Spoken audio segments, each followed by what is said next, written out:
Hello, pen friends. Welcome back. This is Christy from Optimal Wellness Yoga and More, if you haven't been here before. And this is my final 9 days of 30 Inks 30 days this September. And it's my very first 30 Inks 30 days. Shall I get to the pens and inks for these last 9 days? Let's give it a look here. So the ink that we focused on was the Fahrney's Copper Burst. And this is the same as Private Reserve. Fahrney's just gets it custom branded for their store. That's a store that's here on Capitol Hill in DC.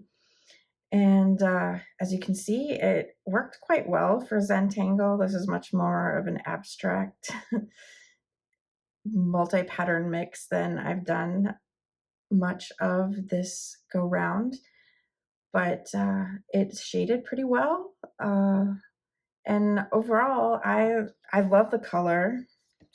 It's, there's not a lot of shading. There's not a lot of stuff to get super excited about, but it's a nice brown and it reads brown. It's not so dark that you're like, is that brown or is that black? And it was in this knockoff, this eco clone that I got from AliExpress. The writing experience was good again, even though the ink wasn't Irishizuku, which was what was in that pen in the first half of the month. I don't really think of the color as copper, but it's a nice, workable brown. I gave it a B. It might be higher in a different pen, perhaps. Maybe I'd get some more shading and a little bit broader nib. I don't know. But I was overall pleased with the combination. Then for Saturday, the 23rd, I had this Jinhao 82 inked up with Rohrer and Klingner Salix.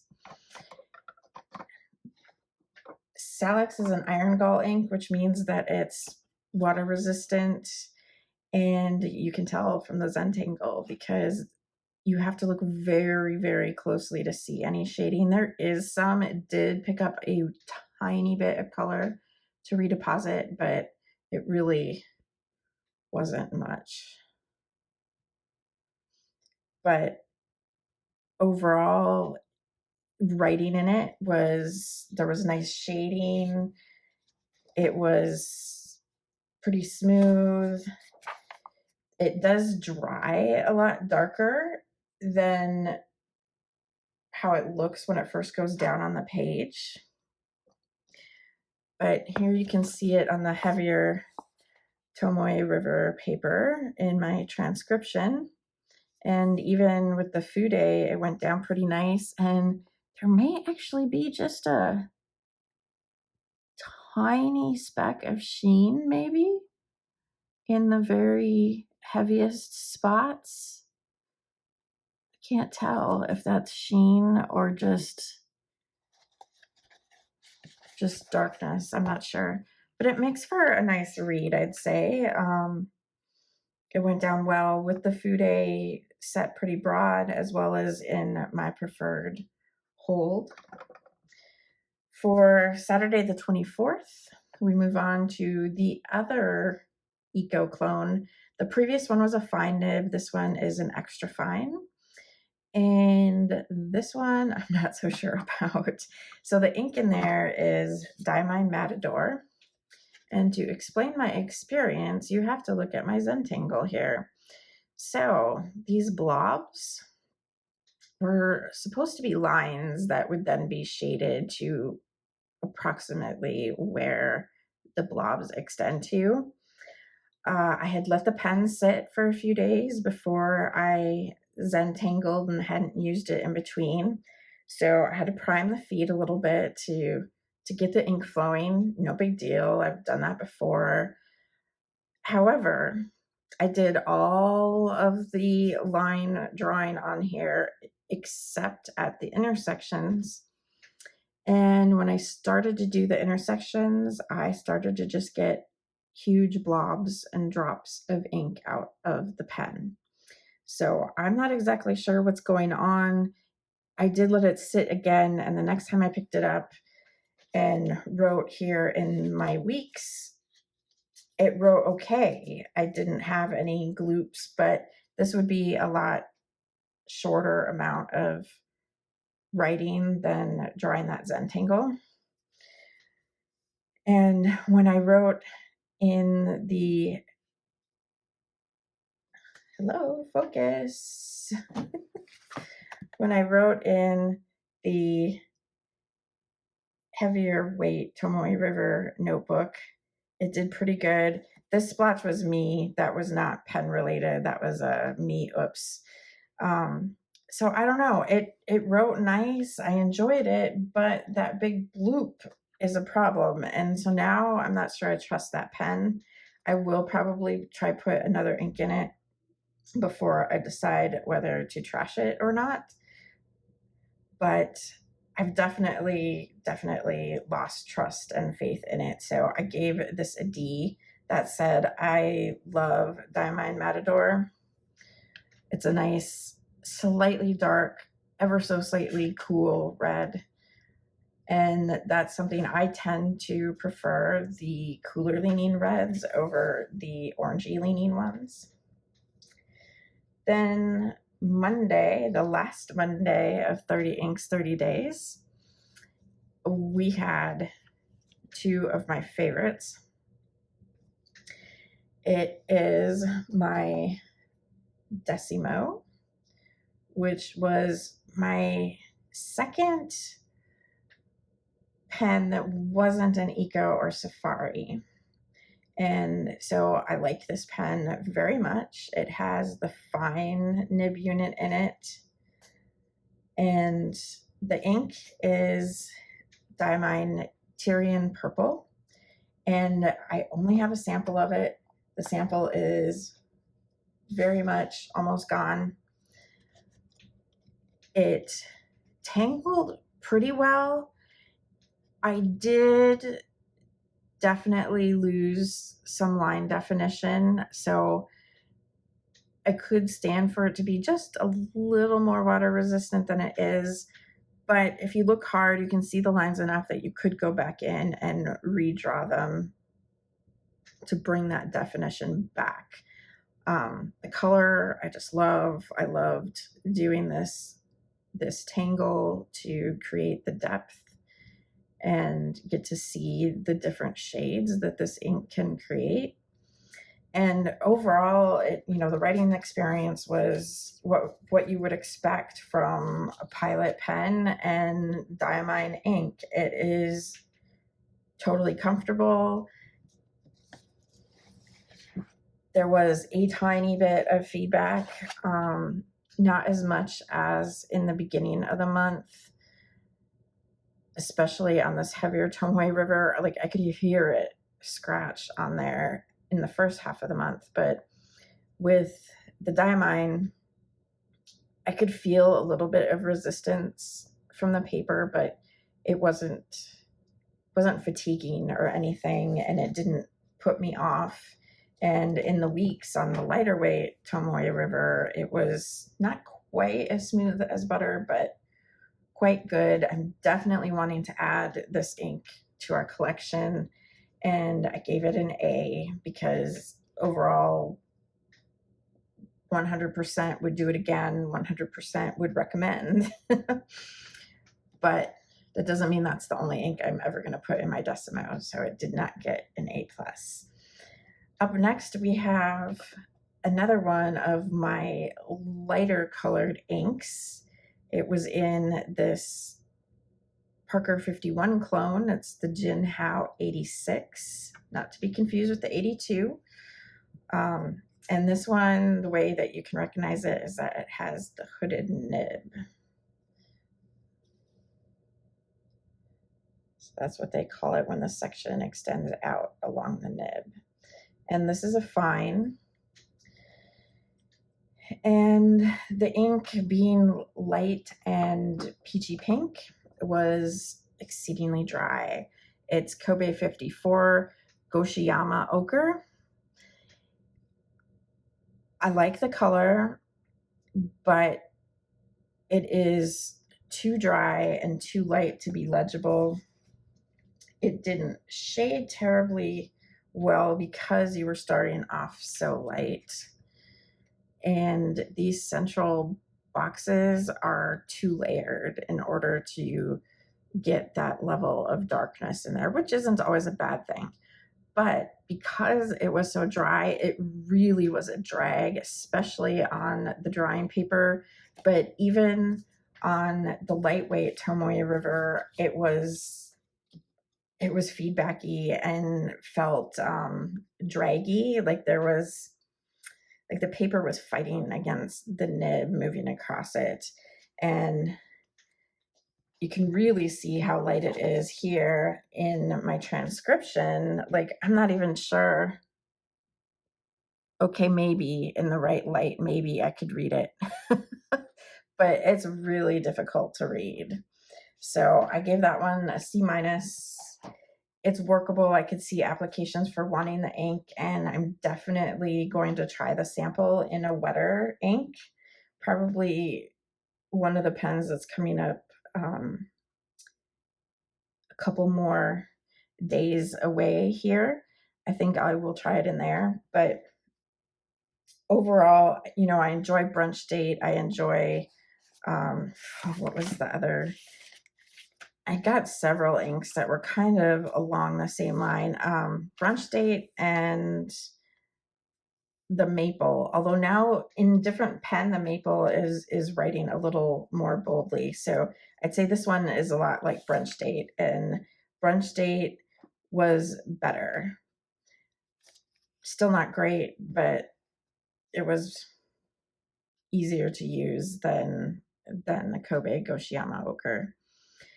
So then we are back to my troublesome pen that's been giving me lots of troubles.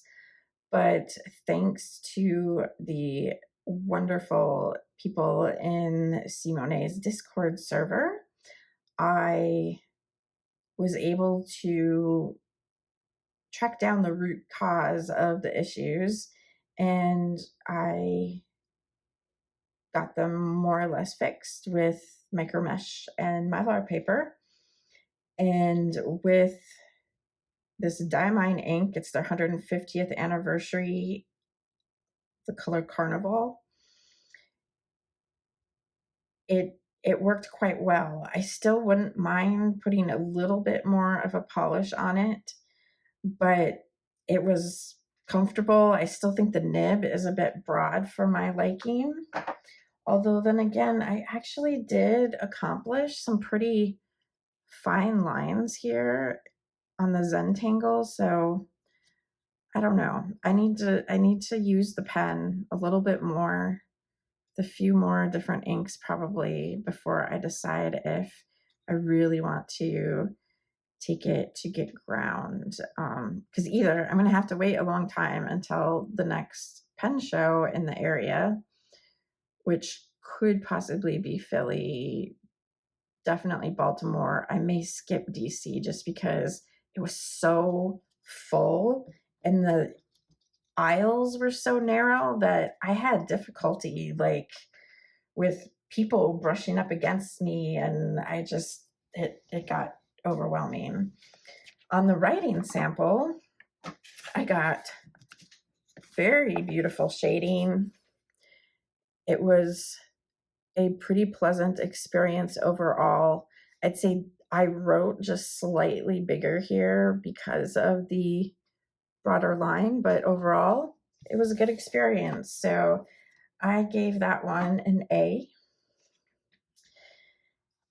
And that brings us to the TWSBI Eco. It's a white and it's a fine nib. Or I think it's fine. I may have to risk pulling the nib out because at least in the era when I got my TWSBIs, the stamp for the size of the nib hits right at that first edge of the section. So even with a loop, I can't really read it. So I may have to chance pulling it out to be 100% certain. But this pen is quite wet and too broad for me. The ink surprised me because I did not like this ink in the swatch. It was like way too super saturated and bright, but it gets concentrated enough with the pen that I actually kind of like it.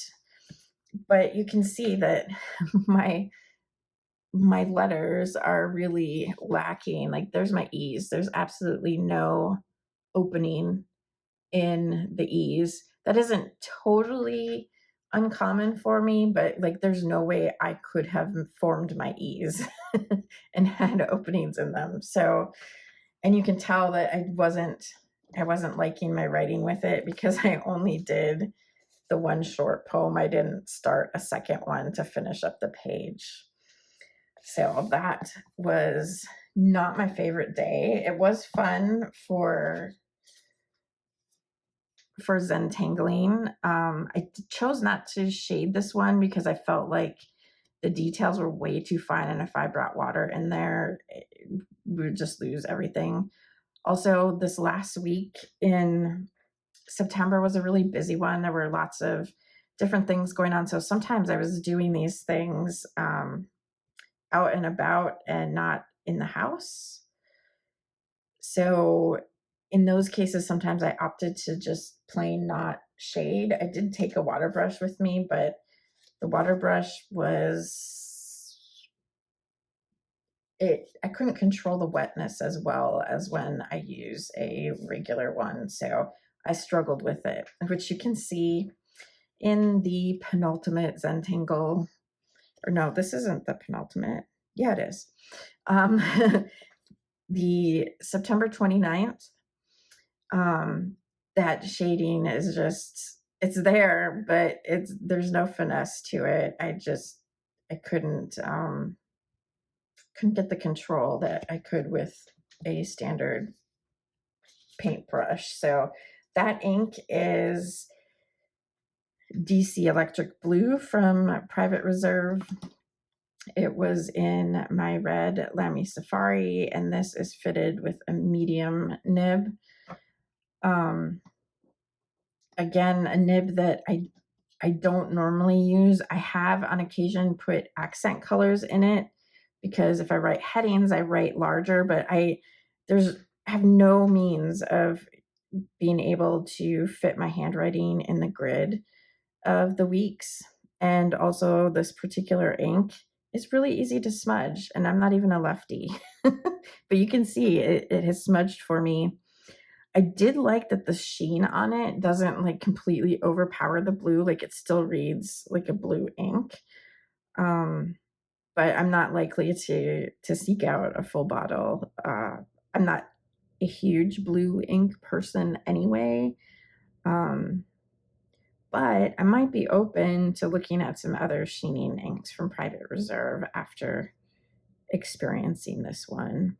If you have any favorites, I'd love to hear what your favorite sheening inks are that still allow you to see the underlying color. And oddly, on this heavier Tomoe River, I got no sheening. There's no sheen. Or, well, there's a little bit there, but it's hugely less sheening than on the light Tomoe River. And so I don't know if that is a difference between the weights of the paper or if this heavier weight paper is already the Sanzen paper. I'm not sure. Either way, I am not a huge fan of the heavier weight notebooks that are available at this point in time.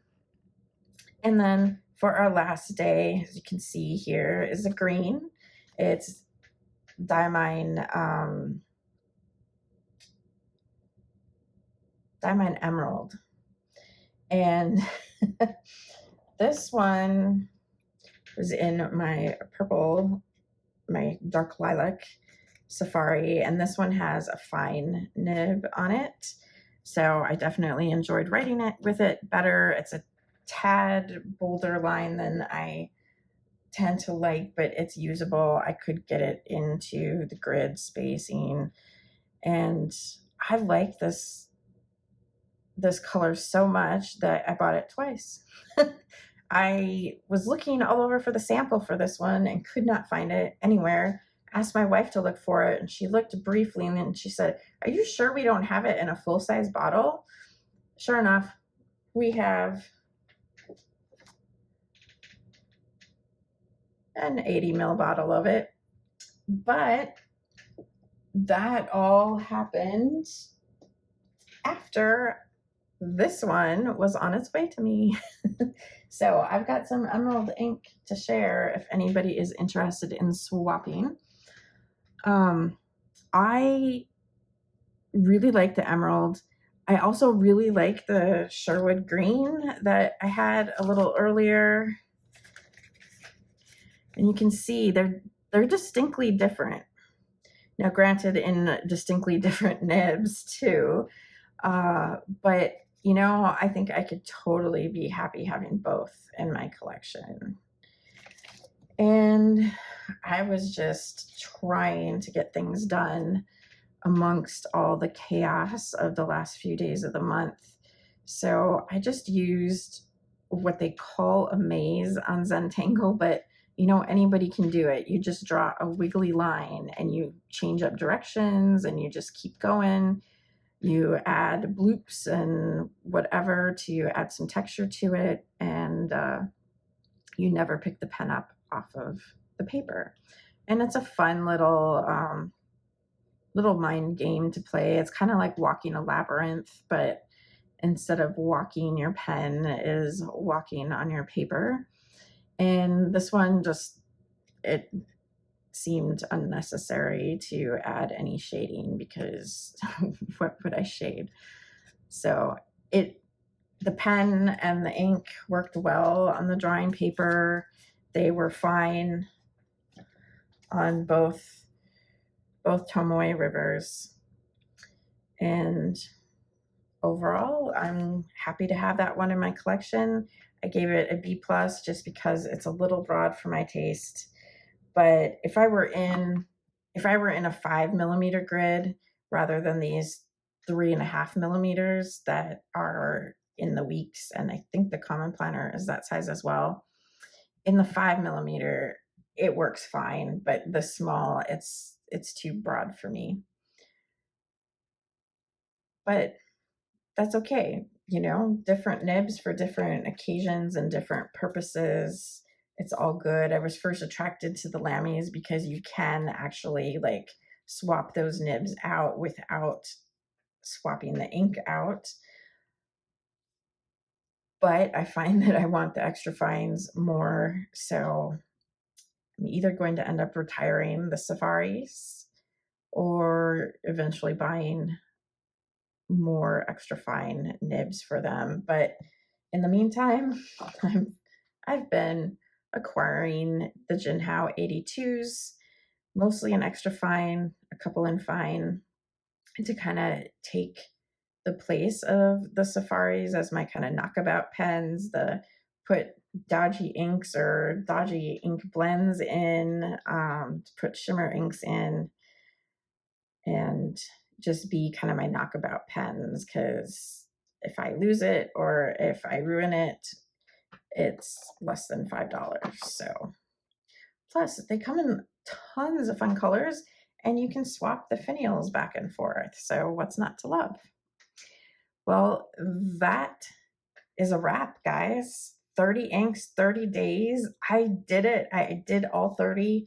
Took me a while to do this last video and get it edited and get it up, but I completed it. So I'm giving myself a pat on the back, and I am looking forward to a break from from this rigid of a structure with my pen and inks, but it is worthwhile.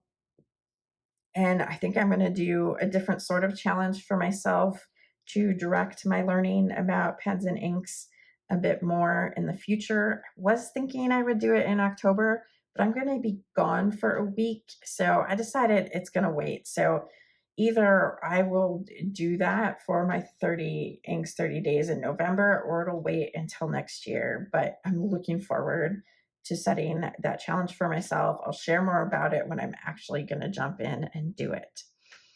But thanks, you guys. Let me know if you participated. What was your overall experience? What did you learn? Would you go about it in a different manner next time? I'd love to hear your thoughts and your experiences. So please leave them in the comments down below. And of course, if you enjoyed this video, please hit the subscribe button and the like button. It really does help the algorithm and help my videos get seen by others. Until I see you again, be safe and be well. Aho, and so it is. Bye.